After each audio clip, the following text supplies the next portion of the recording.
medical records, and after that they send you on to start doing your physicals.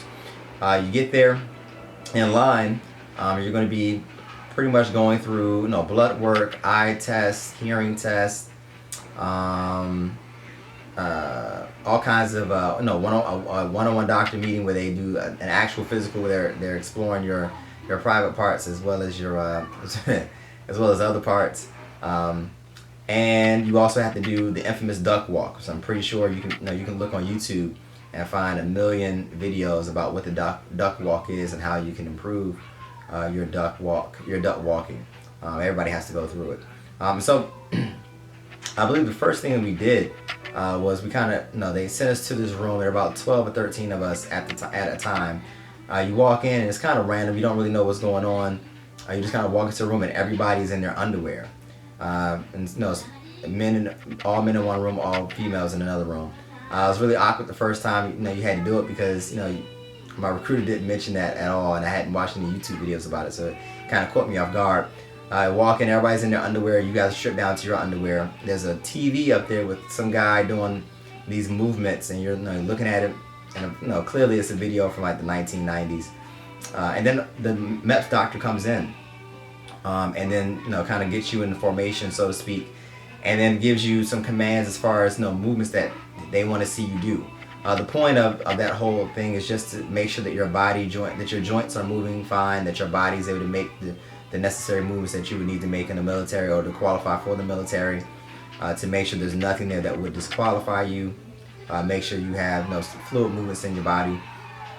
And after you've done about 5 or 6 rounds of that, then you have to do, as a last thing, the duck walk, which is basically you squatting, hands behind your head, and then you walk heel to toe down a line, and then you have to pivot and turn around, still squatting, heel to toe, and then walk back up the line.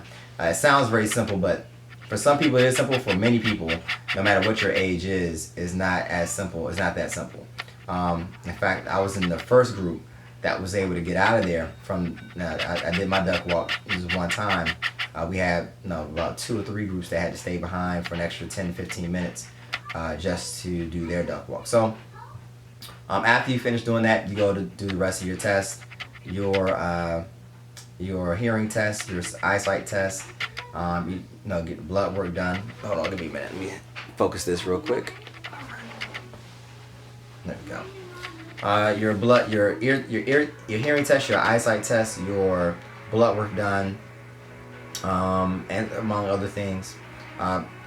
And you pretty much are doing what they call hurry up and wait, which is basically you're moving when they tell you to move, you're waiting when they tell you to wait, and oftentimes your wait time is long, especially if you've had to go to MEPS more than one time.